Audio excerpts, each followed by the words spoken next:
Hello students, मी गायत्री सदाफळ पुन्हा एकदा तुमचं स्वागत करते आपल्या लाडक्या यूट्यूब चॅनलवर महाराष्ट्र मीडियावर। आज आपण घेणार आहोत मजेत शिकूया मराठी इयत्ता दुसरी। ओके, सो आपण स्टार्ट करूया आपल्या फर्स्ट पोएमला। आपल्या पहिल्या कवितेचं नाव आहे पाऊस। ओके, आता आपण ही कविता वाचणार आहोत। आभाळ वाजलं धडामधूड, वारा सुटला सुम सुम, वीज चमकली चक चक चकाक, जिकडे तिकडे लक लक लकाक, पाऊस आला धो धो धो, पाणी वाहिल्या सो सो सो, पाण्यात बोट सोडली सोडली, हातात जाऊन बुडली बुडली, बोटीवर बसला बेडूक, तो ओरडला डरावडूक डरावडूक। अशी सरिता पत्की यांनी लिहिलेली आपण कविता बघितली।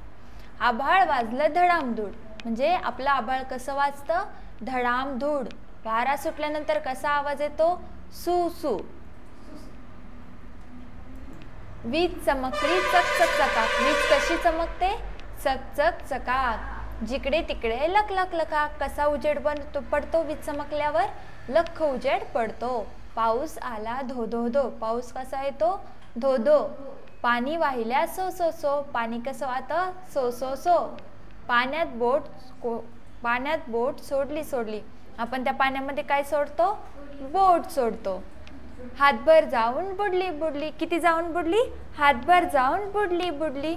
बोटीवर बसला बेडूक बेडूक, बोटीवर काय बसला, बेडूक बसला, तो ओरडला डरावडूक डरावडूक। कसा ओरडला, डरावडूक डरावडूक।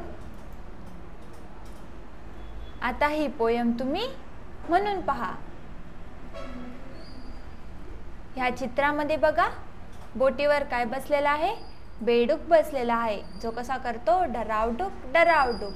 वारा सुटलेला आहे सो सो, हे बघा झाडं काय होत आहे, हलताय, वीज चमकते, नदीतून पाणी वाहतय, आणि ही मुलगी काय करते, पाण्यामध्ये बोट सोडते।